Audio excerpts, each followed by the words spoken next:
Hello everyone. सबसे पहले तो मेरी तरफ से आप सभी लोगों को होली की हार्दिक शुभकामनाएं।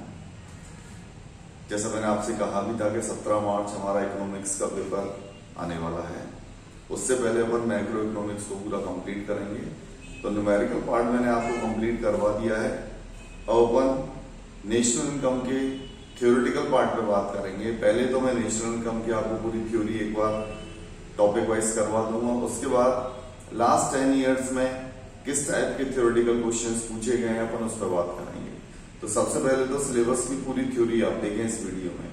नेक्स्ट वीडियो जो मेरा आएगा उसमें लास्ट 10 ईयर्स के थ्योरेटिकल क्वेश्चन नेशनल इनकम के ऊपर क्या पूछे गए हैं अपन उन पर बात करेंगे। ठीक है बेटा।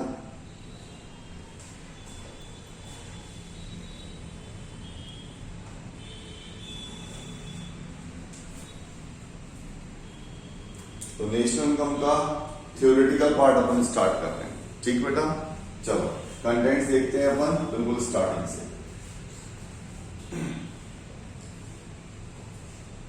जैसे आपको बताइए कि नेशनल इनकम हमारी 10 मार्क्स की है।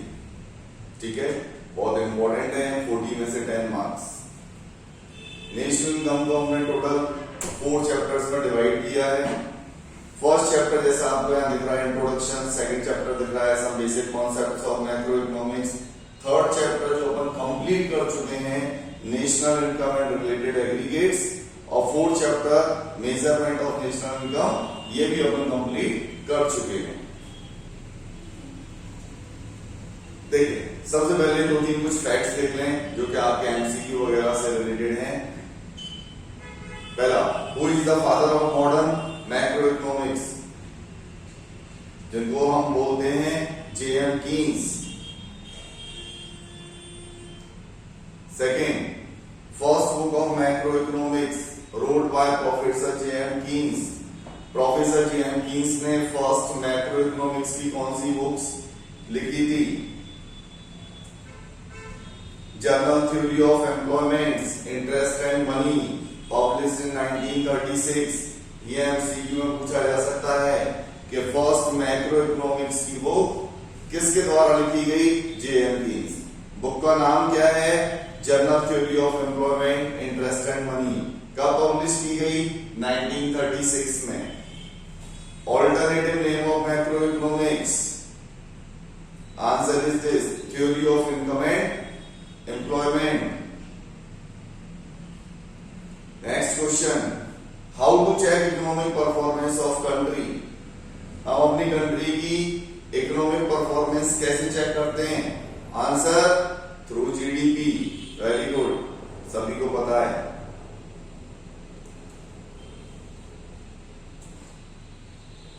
तो एक क्वेश्चन ये भी बन सकता है इसमें, what do you mean by GDP? तो GDP is a value of all final goods and services produced by all productive enterprises in the domestic territory of country in a year.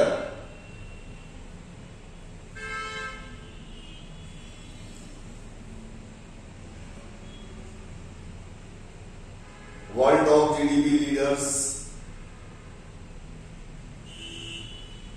हालांकि हमें सभी को जानने की जरूरत नहीं है, बस ये आपकी जस्ट नॉलेज के लिए।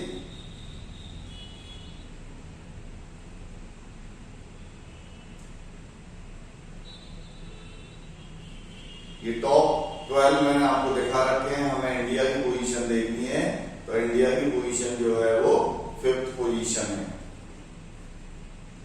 वो चेंज होती रहती है बेटा, 4, 5, 6। अभी रिसेंट जो मैं आपको बता रहा हूं 5th पोजीशन है। अभी ये पोजीशन हमारी 4th हो गई है।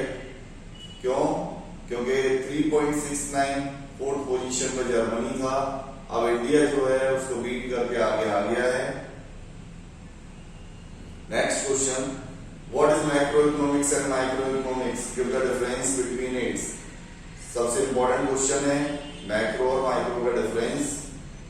मैक्रो इकोनॉमिक्स आप फटाफट से यहां से रीड कर लें, शॉर्ट फॉर्म में मैं बता देता हूं। जब अपन अपनी कंट्री की होल इकोनॉमिकल एनालिसिस करते हैं, कंट्री के बड़े बड़े मैटर्स की बात करते हैं, जो कि अगर मैं कहूं जैसे गवर्नमेंट बजट, भाई कंट्री की प्रॉब्लम है, ठीक है, होल इकोनॉमिकल प्रॉब्लम है।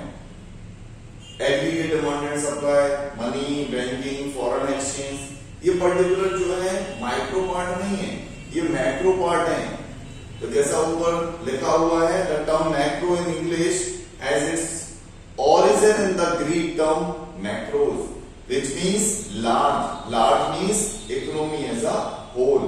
तो जब अपन होल इकोनॉमिकल एनालिसिस करते हैं, कंट्री की बड़ी बड़ी प्रॉब्लम्स की बात करते हैं जो कि एक सिंगल प्रॉब्लम है, तो फिर अपन उसको कहते हैं कि ये मैक्रो इकोनॉमिक्स है। बहुत सारे एग्जांपल्स यहाँ दिए हुए हैं। Micro, the term micro has been derived from Greek word mikros, which means small. Small means individual analysis of economy.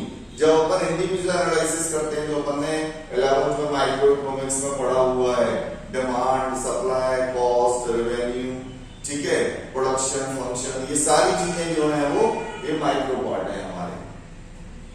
Micro macro में डिफरेंस वही डिफरेंस है जो यहाँ पर एक पिक्चर में आपको दिखाई दे रहा है, बड़ी प्रॉब्लम, छोटी प्रॉब्लम, ठीक।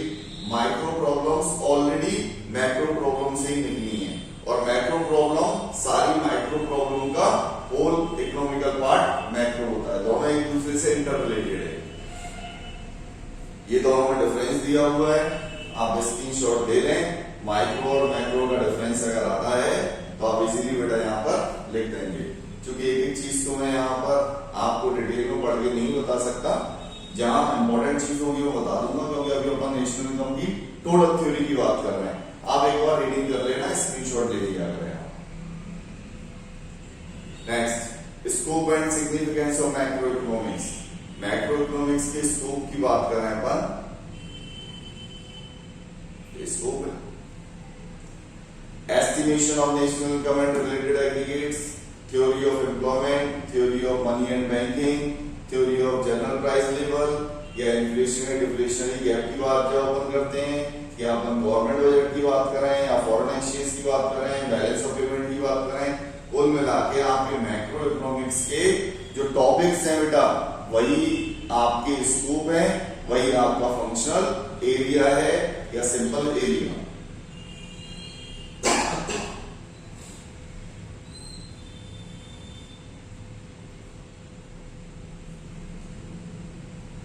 नेक्स्ट क्वेश्चन की बात करेंगे बेटा, what is the concept of two schools thought, classical and Keynesian, explain both theories with differences.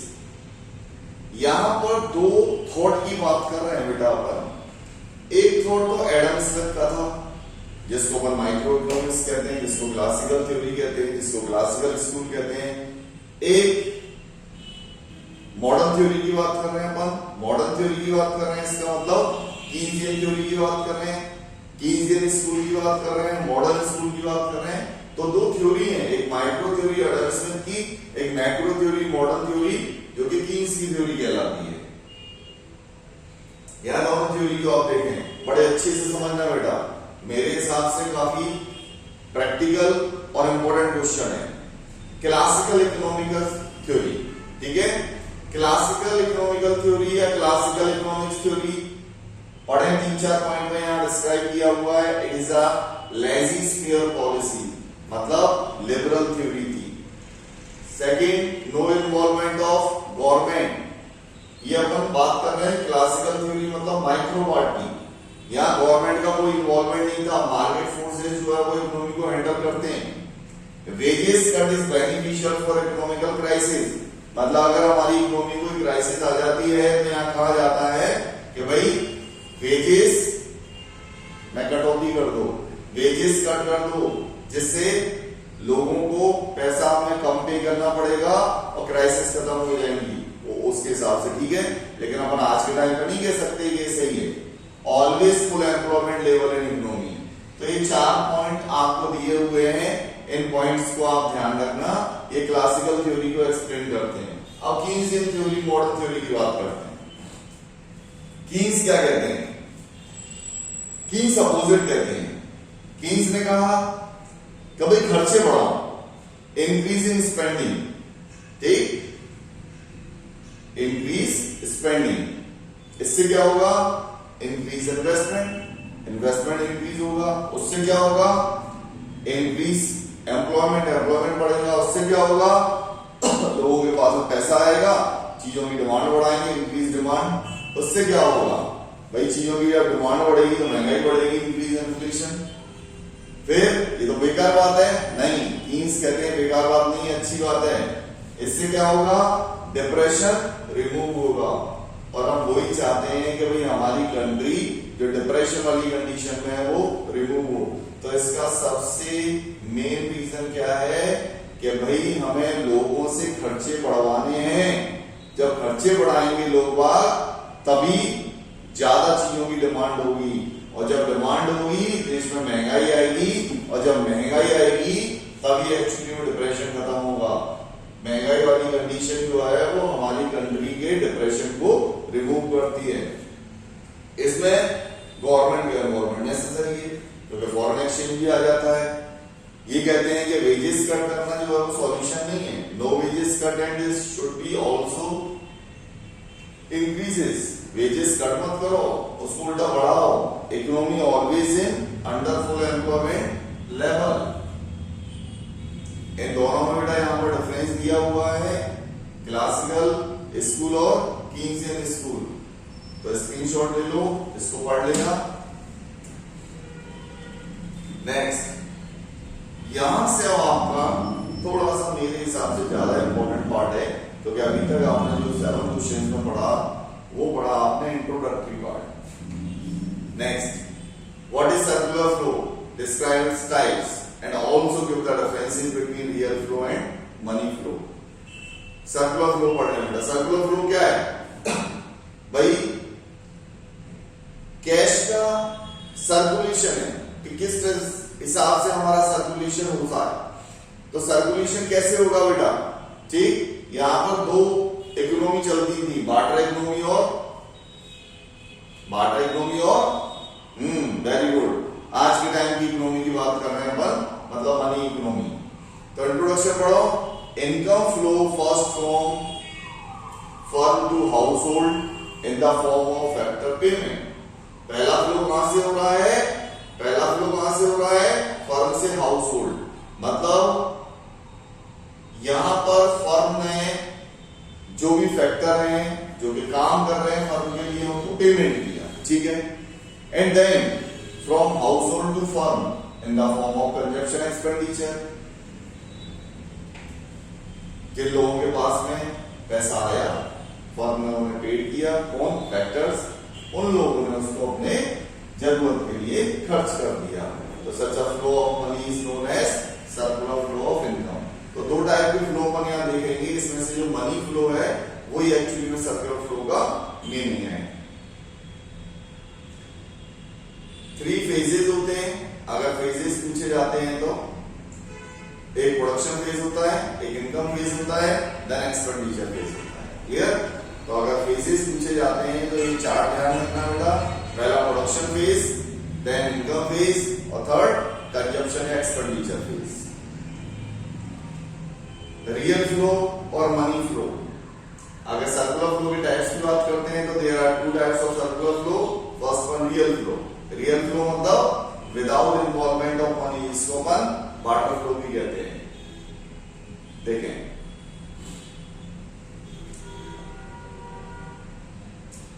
पहला फ्लो हाउस होल्ड से फर्म की साइड में है। किस फॉर्म में बेटा, फैक्टर सर्विसेज। हमने फर्म के लिए काम किया, मनी फ्लो तो नहीं हुआ, और फर्म ने उसके बदले हमें कोई ना कोई गुड्स या सर्विसेज दे दी, तो इसको अपन कहते हैं बेटा बार्टर फ्लो। बार्टर फ्लो ही हमारा रियल फ्लो है। ये भी 2 सेक्टर इकोनॉमी है, ठीक है। हाउस होल्ड और फर्म अपन जितने भी कॉन्सेप्ट पढ़ेंगे वो 2 सेक्टर इकोनॉमी में ही पढ़ेंगे, वही आपके सिलेबस का पार्ट है।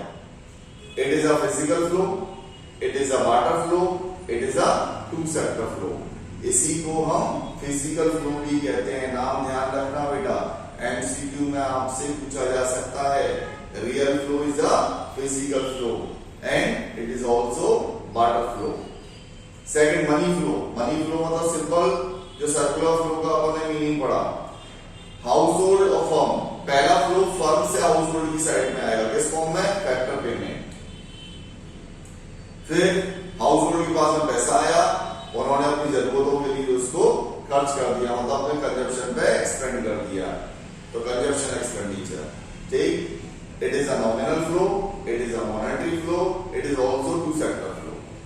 ठीक है बेटा, ये पार्ट हुआ हमारा सर्कुलर फ्लो और उसके टाइप्स पे। दोनों को अगर आप कंबाइंड देखते हो तो कंबाइंड फॉर्म में आपको यहां देखेगा ये मनी फ्लो का है और ये आपका रियल फ्लो। अगर दोनों को बनाने को आता है या आप दोनों को एक साथ बनाना चाहते हो तो रियल फ्लो और मनी फ्लो का अपन कंबाइंड चार्ट ऐसे बना सकते हैं।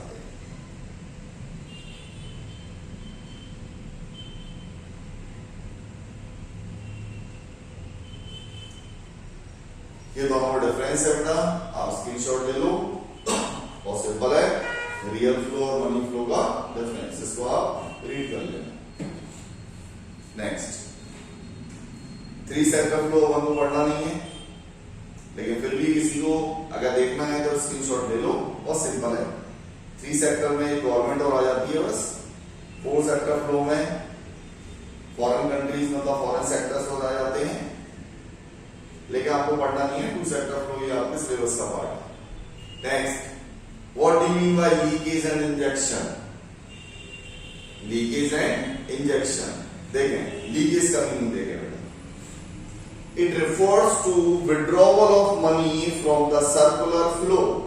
जितना पैसा हमारी इकोनॉमी में सर्कुलेट होना चाहिए, अगर उसमें से अपन कुछ विड्रॉ कर लेते हैं या सेविंग कर लेते हैं तो उसको बोलते हैं अपन leakage. When household and firms save a part of their income, it leads a leakage from the circular flow of income. अपन ये भी कह सकते हैं इसको, it is not available for spending on currently produced goods and services. जिस income को या जिस पैसे को आपने खर्च नहीं किया, उसको आपने बचा लिया, वो हमारी इकोनॉमी में लीकेज का एग्जाम्पल होता है। It means leakage or withdrawal always reduce the flow of income. Leakage हमारी flow of income को always कम करता है, इसलिए अपन इसको कहते हैं कि इकोनॉमी के लिए हार्मफुल होता है। एग्जाम्पल में अपन कह सकते हैं कि 2 सेक्टर इकोनॉमी में कोई लीकेज नहीं है। अगर 2 sector economy with financial management है तो वहां सेविंग हमारी लीकेज है। 3 सेक्टर में टैक्स आ जाता है, 4 सेक्टर में हमारे इंपोर्ट्स आ जाते हैं। तो लीकेज के एग्जांपल अगर आप कहें तो लास्ट वाली लाइन देख लें, सेविंग, टैक्सेस और import, these all are the examples of leakage.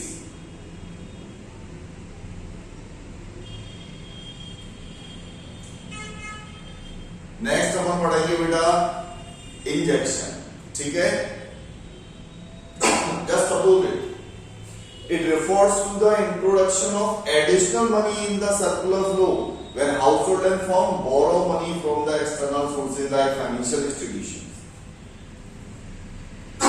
ऐसे समझ लो बेटा, मेरी इनकम है 20,000, लेकिन कोई फेस्टिवल आ गया, मैंने 10,000 रुपए और बोरो कर लिए किसी से, बैंक से या फिर किसी पर्सनल सोर्स से, और मैंने अपनी इकोनॉमी में 20,000 कमाया लेकिन 30,000 रुपए खर्च किया। अब जो 10,000 रुपए एडिशनल मैंने इकोनॉमी में एक्सपेंड किए हैं, बस ये एडिशनल इन्वेस्टमेंट हमारी इकोनॉमी में इंजेक्शन कहलाता है। क्लियर बेटा, जो मनी अपन एडिशनल अपनी इकोनॉमी में खर्च करते हैं। तो injection always increase the flow of income.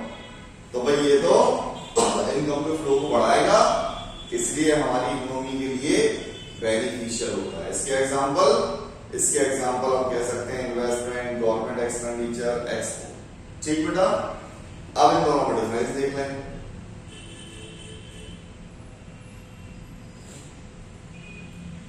देखो डिफरेंस, स्क्रीनशॉट ले लो, पढ़ लेना, इसी समझ में आ जाएगा। ये दो पार्ट वाले जो हैं उनको आप एक साथ जरूर पढ़ें बेटा, क्योंकि ये 2 पार्ट वाले जितने भी क्वेश्चंस हैं, जैसे रियल फ्लो, मनी फ्लो, ठीक है, लीकेज, इंजेक्शन, इस तरीके के, इनके चांसेस थोड़े से ज्यादा होते हैं।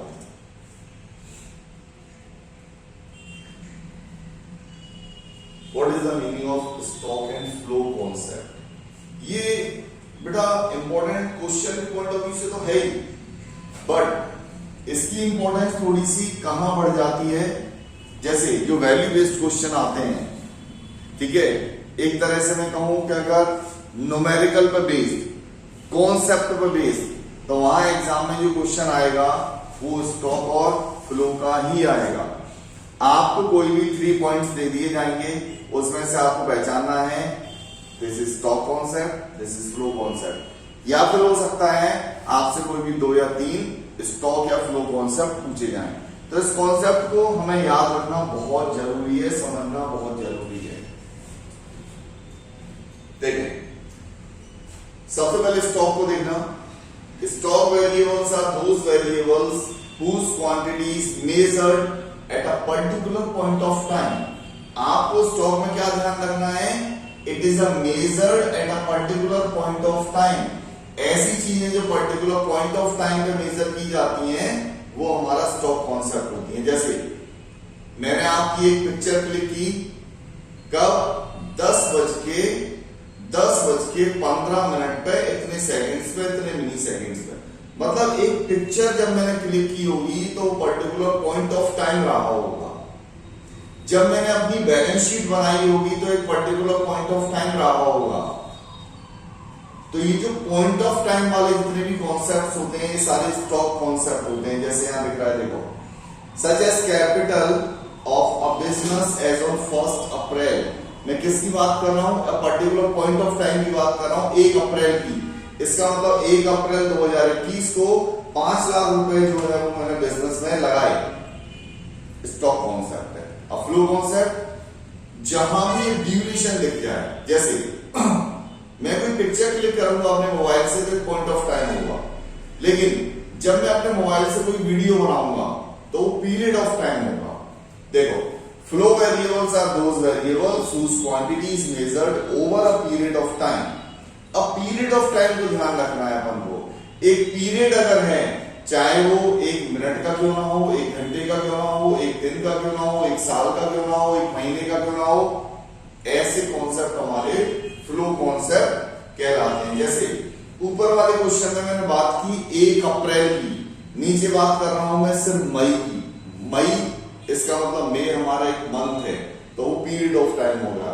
अगर मई के साथ में मैं कह दूंगा 15 मई, तो वो स्टॉक कॉन्सेप्ट हो जाएगा। ठीक है, अब मैं कुछ स्टॉक और फ्लो कॉन्सेप्ट आपको दिखाऊंगा डिफरेंसेस के बाद। तो ये स्टॉक और फ्लो का डिफरेंस है। डिफरेंसेस जैसे मैंने कहा कि कॉन्सेप्ट में समझा देता हूं, डिफरेंसेस आप पढ़ लेना, स्क्रीनशॉट ले लिया अगर बस उसका। ठीक है बेटा, चलो नेक्स्ट। जैसे यहां मैं एक प्रॉब्लम दिखा रहा हूं, ये आपको 5 प्रॉब्लम दिख रही है। ऐसे ही न्यूमेरिकल क्वेश्चन एग्जाम में आएगा, बस उसके साथ में क्या डिजिट नहीं होंगी, आपको तो स्टॉक और फ्लो कॉन्सेप्ट बताना है। जैसे इनकम ऑफ अ टीचर, सोचो कि टीचर की इनकम स्टॉक कॉन्सेप्ट है, फ्लो कॉन्सेप्ट है? नहीं समझ में आ रहा ना, बस ऐसी चीजों को ही देखना है। ऐसे सोचो, एक टीचर ने जो पैसा कमाया होगा वो 1 महीने की मेहनत के बाद, 1 साल की मेहनत के बाद, 15 दिन की मेहनत के बाद, इसका मतलब वो एक ड्यूरेशन है, तो फ्लो होना चाहिए। बस इसी तरीके से अपन देख लेंगे। मशीन स्टॉक है, एक पर्टिकुलर पॉइंट ऑफ टाइम पे खरीदी होगी। प्रोडक्शन में कंटिन्यूएशन फॉर्म है, ऑलरेडी एक फ्लो दिख रहा है। Investment in mutual fund for 3 year, 3 साल की ड्यूरेशन है, ऑलरेडी फ्लो दिख रहा है। मनी सप्लाई ऑन 1 अप्रैल एक पर्टिकुलर पॉइंट ऑफ टाइम दिख रहा है, तो स्टॉक कॉन्सेप्ट है। बस इसी तरीके से आपको एग्जाम में कुछ पॉइंट दिए हो तो स्टॉक और फ्लो कॉन्सेप्ट पहचानना है, तो ध्यान रखना कहां ड्यूरेशन है, कहां पॉइंट ऑफ टाइम है। ठीक है बेटा, ऐसे बहुत सारे हैं, आप स्क्रीनशॉट लेना चाहें तो ले लेना, बुक में बहुत सारे दिए हैं, आप पढ़ लेना। जैसे ये है, इसका स्क्रीनशॉट ले लो। नेक्स्ट एक प्रॉब्लम ये है, अब यहां से कुछ आपकी बेसिक टर्मिनोलॉजी वाले क्वेश्चन है।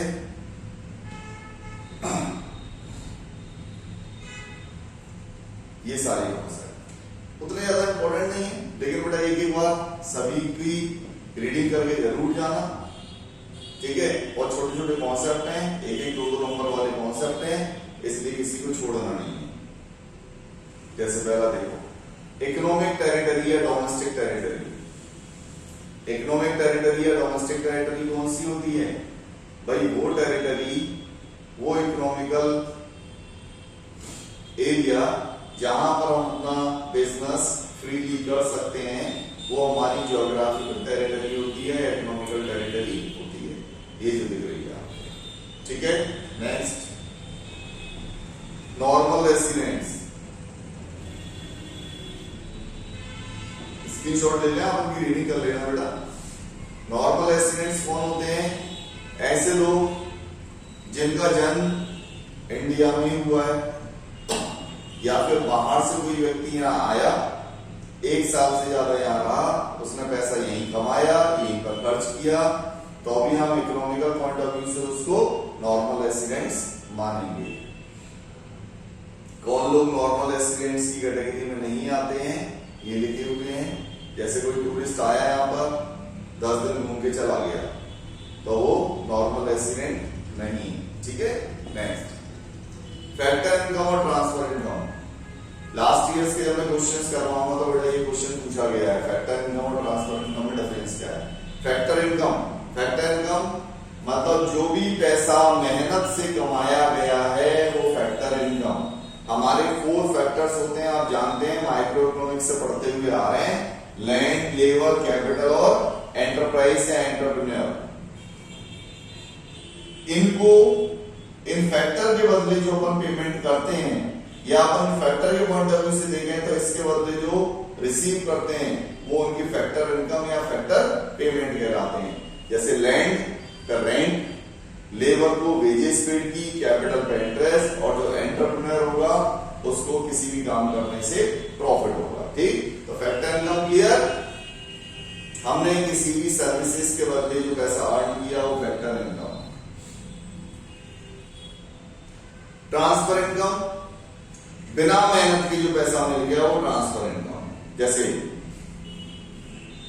आपके फादर ने आपको 500 रुपए पॉकेट मनी दे दी, गवर्नमेंट ने रिटायर एम्प्लॉइज को पेंशन दे दी, ठीक है। गवर्नमेंट अनएम्प्लॉयड पर्संस को अलाउंस प्रोवाइड करती है, अनएम्प्लॉयमेंट अलाउंस। ऐसी बहुत सारी चीजें कि आपने मेहनत नहीं की और आपको पैसा मिल गया। Income received without rendering any productive services in return. दोनों में डिफरेंस पिछले वाले में मैंने दिखाया था कि भाई जो आपकी इनकम होती है फैक्टर इनकम, उनको नेशनल इनकम की कैलकुलेशन में लिया जाएगा, और ट्रांसफर इनकम को नेशनल इनकम की कैलकुलेशन में नहीं लिया जाएगा। ये एग्जांपल्स आपको देखे हुए हैं। जैसे बच्चों को स्कॉलरशिप मिलती है, और स्कॉलरशिप में आपने कोई गवर्नमेंट को सर्विस नहीं दी, है ना, आपने जो भी किया, जैसे किसी बच्चे को स्कॉलरशिप मिली कि वो 99% लाया, अब भाई बच्चा कहेगा मैंने मेहनत तो की है। भाई मेहनत की है बेटा, अपने लिए की है, गवर्नमेंट आपको स्कॉलरशिप दे रही है तो आपने उनके लिए थोड़ी कुछ किया, उनके लिए जॉब थोड़ी किया है। कैटेगरी की स्कॉलरशिप होती है, हमारी कैटेगरी का है स्कॉलरशिप मिलती है, क्या मेहनत की। तो ये जो इनकम आपको होती है ये सब ट्रांसफर इनकम होती है, इसको अपन नेशनल इनकम की कैलकुलेशन में ऐड नहीं करते। इसका स्क्रीनशॉट ले लेना। दोनों डिफरेंस है, डिफरेंसेस में नहीं समझाऊंगा, आपको इजीली समझ में आ जाएंगे, ठीक। नेक्स्ट, इंटरमीडिएट गुड्स और final goods. Intermediate goods or final goods. There are 2 types of goods. First one intermediate goods, second final goods. Final goods की 2 कैटेगरी हैं, कंजप्शन या कंज्यूमर्स गुड्स और दूसरा कैपिटल गुड्स। इनको समझें। इंटरमीडिएट गुड्स ऐसे goods जो कि अभी भी प्रोडक्शन प्रोसेस में हैं, अभी भी मार्केट में वो फाइनली सेल होने के लिए नहीं आए हैं, जो कि रेडी टू सेल नहीं है, ऐसे गुड्स हमारे इंटरमीडिएट गुड्स कहलाते हैं। मीनिंग पढ़ लें, it refers to those goods which are used either for resale और for further production in the same year. This is not included in the measurement of national income, इनको national income में add नहीं किया जाता। जैसे goods purchase for resale, milk purchase by dairy shop, dairy वाले ने दूध खरीदा, काय के लिए खरीदा, खुद के लिए नहीं खरीदा, उसको वो दूसरों को सेल कर रहा है, इसका मतलब रीसेल है। Goods use for further production, milk use for making sweets, ठीक है, किसी भी हलवाई ने जो है वो दूध को खरीदा क्योंकि उससे मिठाइयां बना के मिठाइयां बेच रहा है। यहां पर एक चार्ट आपको दिख रहा है, प्रोडक्शन बाउंड्री दिख रही है। Farmer produce wheat and sell to mill owner worth ₹500। Next second process में mill owner produce wheat flour and sell to baker worth ₹1000। Third में आपको दिख रहा है baker produces bread and sell to consumer worth ₹1500। कुल मिला के यहां तक अभी कुछ ना कुछ चीज प्रोड्यूस की जा रही है, मार्केट में सेल नहीं की जा रही, लेकिन लास्ट में बेकर ने वो सेल कर दी ब्रेड कंज्यूमर्स को। अब वो प्रोडक्शन बाउंड्री से बाहर आ गई, प्रोडक्शन बाउंड्री से बाहर आ गई, इसका मतलब वो फाइनल गुड्स बन गई। तो जब तक कोई चीज प्रोडक्शन बाउंड्री के अंदर है तब तक वो हमारी इंटरमीडिएट गुड्स है, और जैसे ही प्रोडक्शन बाउंड्री से बाहर आई इसका मतलब वो रेडी टू कंज्यूम है, लोग उसको खरीद के कंज्यूम कर लेंगे। ठीक है बेटा। Final goods, final goods simple, market में हम मोबाइल खरीदने जाते हैं, कार खरीद ली, एलईडी खरीद ली, पेन खरीद लिए, मिल्क खरीद लिया, ब्रेड खरीद ली, ये सारी चीजें क्या हैं? ये सारी चीजें हमने खरीदी और फाइनली उनको कंज्यूम कर लिया। अब ये दो टाइप के गुड्स होते हैं, कंज्यूमर और कैपिटल। कंज्यूमर गुड्स तो अपन जानते ही क्योंकि अपन सभी कंज्यूमर हैं। Capital goods, goods purchase by firm for capital formation और इन्वेस्टमेंट लाइक प्लांट मशीनरी। तो अब जो फर्म वगैरह होती है मार्केट से ये मशीन वगैरह खरीदती हैं, लेकिन इन मशीन से भी वो कुछ ना कुछ बनाती हैं। तो जो मशीन है वो कुछ ना कुछ बना रही है, तो ऐसी चीजें जो है वो कैपिटल गुड्स हो जाएंगी। जैसे हम मार्केट से मिक्सी खरीद के लाए, अब मिक्सी से हम जूस बना के बेच रहे हैं, है ना, इसका मतलब वो कैपिटल गुड्स की कैटेगरी में आएगा। डिफरेंसेस आप पढ़ लेंगे जैसा मैंने कहा था, इसका स्क्रीनशॉट ले लेंगे आप और दोनों को पढ़ लेना।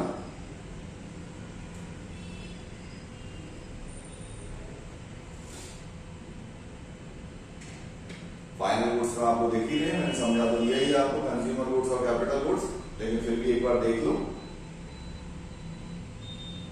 ये कंज्यूमर गुड्स हैं आपके,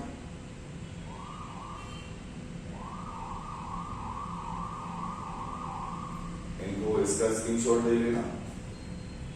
कंज्यूमर गुड्स में 4 टाइप्स हैं, non durable goods, semi durable goods, durable goods. क्योंकि ये क्वेश्चंस में पूछ लेते हैं, कहीं से भी क्वेश्चन पूछा जा सकता है बेटा सीबीएसई में, लेकिन एक एक बार सारी चीजों को रीड करके जरूर जाना बेटा।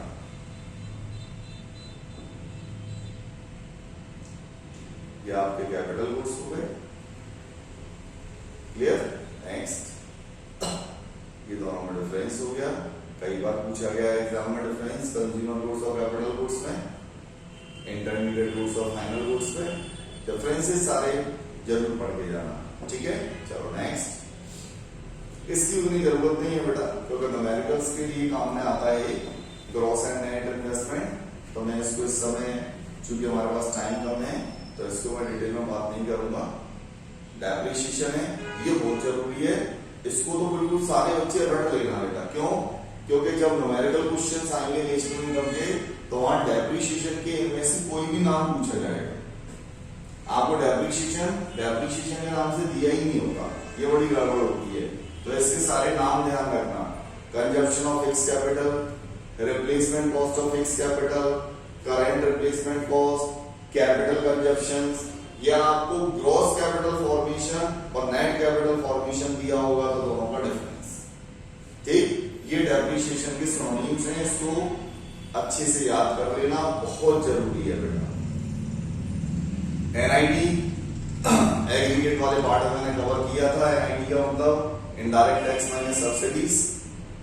सब्सिडीज का मीनिंग आप जानते ही हो, गवर्नमेंट इकोनॉमिकल असिस्टेंस है, जो गवर्नमेंट आपको हेल्प करती है, सहायता देती है ठीक, वेलफेयर के लिए यूज किया जाता है सब्सिडीज का।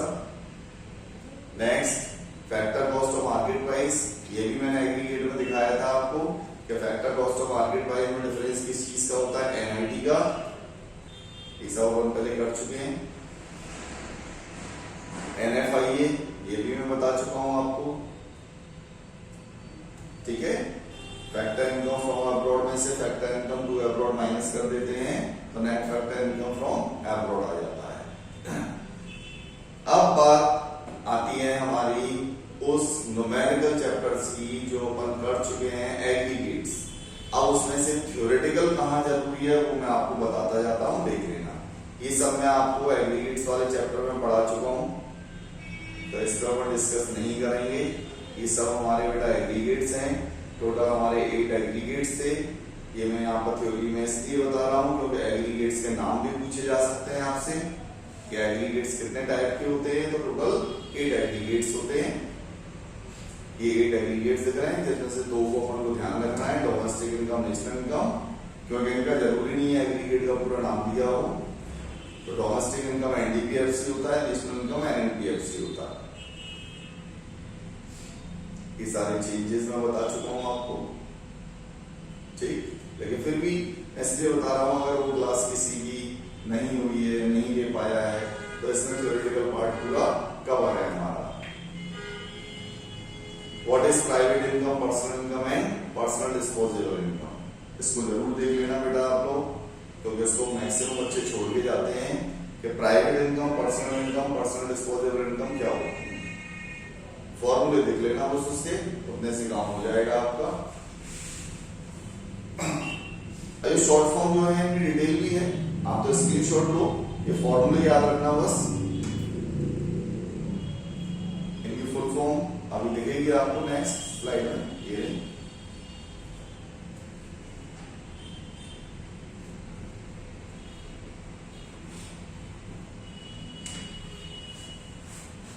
ठीक है बेटा। नेक्स्ट, फिर आपका नेक्स्ट इंपॉर्टेंट क्वेश्चन आया ये, what is real GDP and nominal GDP. इन दोनों से हमारा क्या बनता है, जीडीपी डिफ्लेटर। तो रियल जीडीपी, नॉमिनल जीडीपी के बारे में पूछा जाए या जीडीपी डिफ्लेटर के बारे में पूछा जाए तो अपन ये बता सकते हैं। दोनों में से एक ही चीज का डिफरेंस होता है, देख लें। Nominal GDP current market price पे कैलकुलेट की जाती है, इसलिए इसका फॉर्मूला है quantity multiply by price of current year. और real GDP base price previous year की प्राइस पे कैलकुलेट होती है, इसलिए इसका फॉर्मूला है quantity multiply by price of base year. अगर आपको 2 से 3 ईयर दिए हुए हैं तो जो फर्स्ट ईयर होगा वो आपका बेस ईयर होगा, उसको अपन एज्यूम कर लेंगे। तो नॉमिनल जीडीपी और रियल जीडीपी 2 टाइप की होती है। नॉमिनल जीडीपी करंट प्राइस पे कैलकुलेट होती है और रियल जीडीपी बेस प्राइस पे कैलकुलेट होती है। इन दोनों में डिफरेंस पूछा अगर जाता है तो ये डिफरेंस दिया हुआ है, मैंने 6 पॉइंट दिए हैं। आपको जो अच्छे लगे वो 3 पॉइंट से याद कर लेना, स्क्रीनशॉट ले लो आप लोग। कोई पॉइंट समझ में नहीं आता है तो मुझे कमेंट सेक्शन में पूछ लेना या मेरे व्हाट्सएप पे आप मैसेज करके पूछ सकते हो। नेक्स्ट, जीडीपी डिफ्लेटर या प्राइस इंडेक्स। जीडीपी डिफ्लेटर क्या होता है, एक फॉर्मूला है बेटा, nominal GDP divided by real GDP into 100। इसका 3 मार्क्स का क्वेश्चन लास्ट ईयर भी आया था, अभी भी चांसेस है आ सकता है, बट लास्ट ईयर इसका क्वेश्चन आ चुका है जीडीपी डिफ्लेटर का। बस आपको नॉमिनल जीडीपी, रियल जीडीपी के बारे में पता होना चाहिए। अगर डायरेक्ट दोनों दिए हैं तो बस फॉर्मूले पुट कर दो बेटा। व्हाट इज ग्रीन जीडीपी, अभी मैंने देखा तो है नहीं, लेकिन एक साल एग्जाम में आया था ग्रीन जीडीपी, इसलिए मैंने वो क्वेश्चन भी यहाँ पर कवर किया है। एक ग्रीन जीडीपी क्या होती है भाई, जो हमारा एनवायरमेंट होता है, ठीक, इस एनवायरमेंट से भी गवर्नमेंट की इनकम होती है। जो एनवायरमेंट है, इस एनवायरमेंट से भी गवर्नमेंट की इनकम होती है। अगर हमारा एनवायरमेंट इको फ्रेंडली होगा, डिफॉरेस्टेशन नहीं होगा, तो जब हमारे देश में हरियाली होगी तो इसका मतलब गवर्नमेंट की इनकम तो बढ़ेगी ही बढ़ेगी। बस उसी को अपन ग्रीन जीडीपी कहते हैं, आप पढ़ के देख लें। The green gross domestic product, ठीक है, इसको जीडीपी या जीजीडीपी भी बोलते हैं। बस रिलेटेड टू इन्वायरमेंट है, बस इतना ध्यान रखना।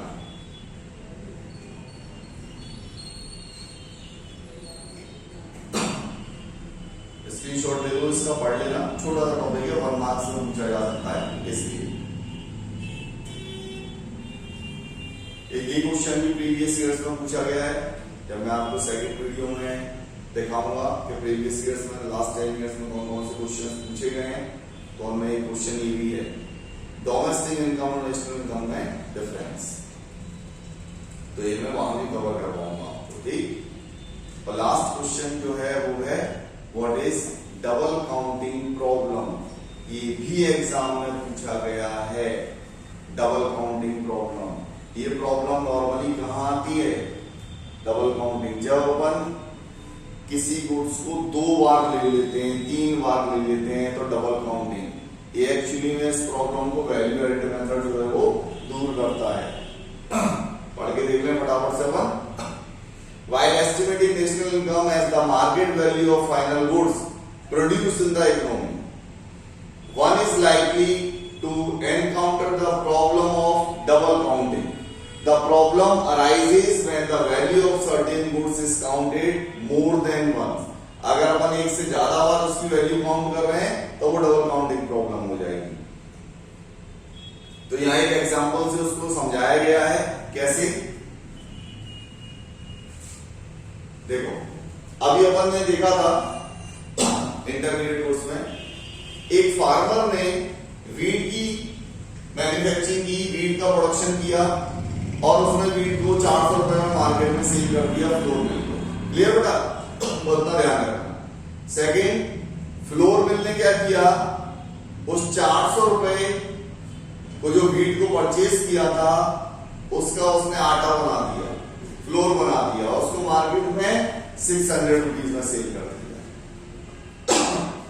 अब क्या हुआ कि मिल के ओनर ने उसको बेकरी वाले को बेच दिया 800 रुपए में। उसके बाद बेकरी वाले ने क्या किया, ब्रेड बना के उसको शॉपकीपर को बेच दिया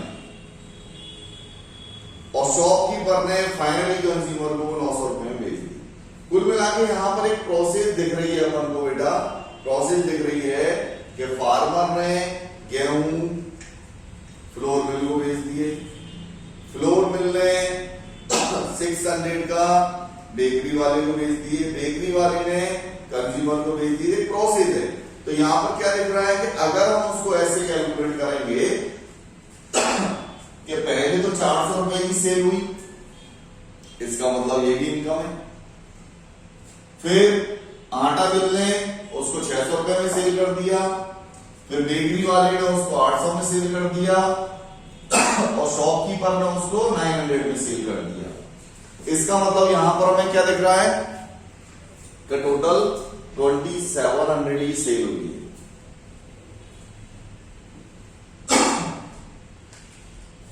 तो यहां पर जो ब्लू पार्ट है उसको पढ़ के देखें आप जरा।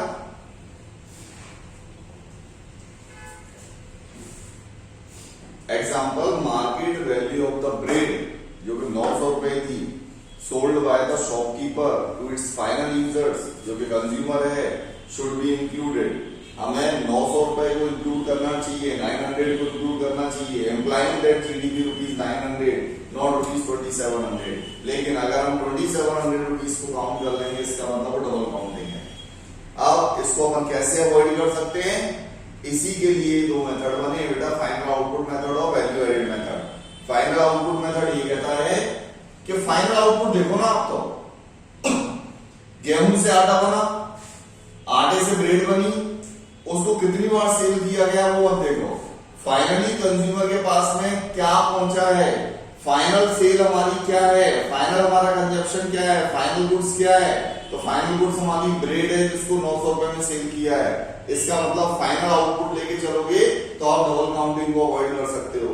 और दूसरा वैल्यू एडेड, या फिर अगर आपको सारी चीजें लेनी है तो सिर्फ वैल्यू को ऐड करो। जैसे पहले 400 है, 400 ले लो, 400 की चीज फ्लोर मिल वाले ने 600 में सेल किया तो वैल्यू कितनी ऐड हुई? सिर्फ 200 ना, सिर्फ 200 को ऐड करो। फिर 600 की चीज 800 में सेल हुई, 200 वैल्यू ऐड हुई तो अगले 200 को ऐड करो। फिर 800 की ब्रेड को शॉपकीपर ने 900 में सेल किया, सिर्फ 100 ऐड हुआ। तो वैल्यू जो ऐड हुई है सिर्फ उसको ऐड करेंगे तो वैल्यू एडेड मेथड में आपके डबल काउंटिंग की प्रॉब्लम को दूर करता है। तो इससे भी आपको वही बेटा 900 आ जाएगा। तो यहां पर हमारा जो थ्योरेटिकल पार्ट है नेशनल इनकम का पूरे सिलेबस का वो मैंने कवर करवा दिया। ये वीडियो आपका डिटेल थ्योरेटिकल पार्ट का वीडियो है जिसमें मैंने नेशनल इनकम की पूरी थ्योरी कवर करवाई है। नेशनल इनकम की थ्योरी का एक वीडियो इसके बाद में और आएगा जिसमें मैं लास्ट ईयर्स के इंपॉर्टेंट क्वेश्चन जो एग्जाम में आ चुके हैं, नॉर्मली उसमें से ही एग्जाम में आ जाते हैं, वो कवर करवाऊंगा। ठीक है बेटा, थैंक यू।